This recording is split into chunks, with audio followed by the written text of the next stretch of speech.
வாழ்க்கையில் சாதனை படைத்த பெரும்பாலான மனிதர்கள் சாமானியர்களாக பிறந்தவர்கள்தான். நீங்களே யோசித்து பாருங்கள். அடித்தட்டு மனிதராக பிறந்து மிகப்பெரிய சாதனை படைக்கின்றார் ஒரு மனிதர். ஆனால் அவர்களுக்கு பிறந்து கோடீஸ்வரர்களாக வளர்ந்த அவரது பிள்ளைகள் அந்த அடித்தட்டு மனிதரின் சாதனையை விஞ்ச முடியவில்லை. அப்ரஹாம் லிங்கனாக இருக்கட்டும், அப்துல் கலாமாக இருக்கட்டும், உலக கோடீஸ்வரரான பில்கேட்ஸாக இருக்கட்டும், கம்ப்யூட்டர் தொழில்துறை, வர்த்தகம், அரசியல், பொருளாதாரம் என்று இன்றைக்கும் மிக உயர்ந்த நிலையில் இருக்கக்கூடிய பெரும்பாலான மனிதர்கள் சாதாரண நிலையில் பிறந்து இமாலய சாதனை புரிந்தவர்கள். ஆனால் இவர்கள் கையில் பிடித்திருந்த சூட்சுமம் உழைப்பு, தொடர்ந்த உழைப்பு, அறிவுபூர்வமான உழைப்பு, நுணுக்கங்களோடு நிறைந்த அறிவுபூர்வமான உழைப்பு. 10,000 மணி நேரம் ஒரு துறையில் நாம் உழைத்து விட்டால் அந்த துறையில் நாம் ஜீனியஸ் ஆகிவிடுவோம்.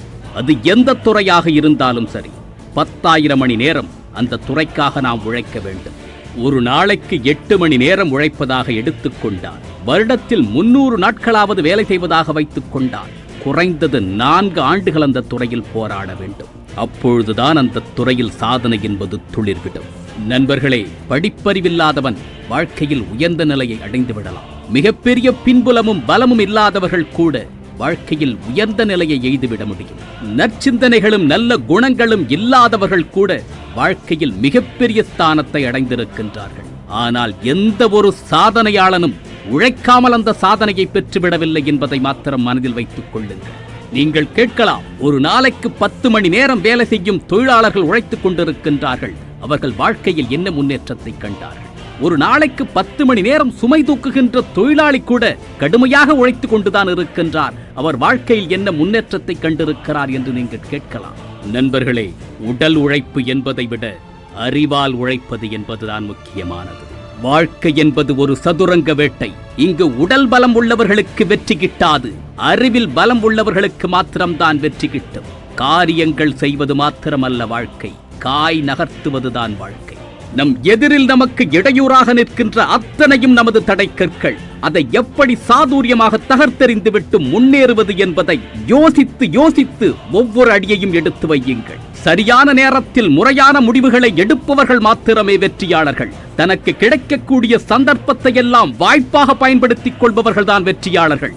ஒவ்வொரு மணித்துளியையும் சேமியுங்கள், ஒவ்வொரு மனிதனையும் சம்பாதிக்க தொடங்குங்கள். வெற்றி என்பது நிச்சயமாக உங்களை தேடி வரும். உடல் கேட்கும் ஆசைகளையும் மனம் தேடும் இச்சைகளையும் உங்கள் அறிவை கொண்டு கடிவாளமிடுங்கள். உங்களை இயக்குவது நீங்களாக மாத்திரமே இருக்க வேண்டும். நீங்கள் இயங்குவது உங்கள் சுய சிந்தனையிலும் உங்கள் அறிவாற்றலின் அடிப்படையிலுமே இயங்க வேண்டும். உங்கள் வெற்றியினை உறக்கச் சொல்லுங்கள், ஊர் முழுவதும் சொல்லுங்கள்.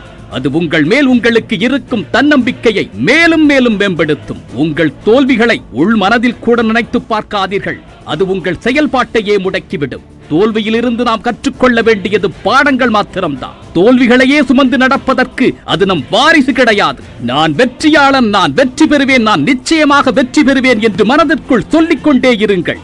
எப்பொழுதும் இந்த நெருப்பு நம் மனதில் எரிந்து கொண்டே இருக்கட்டும்.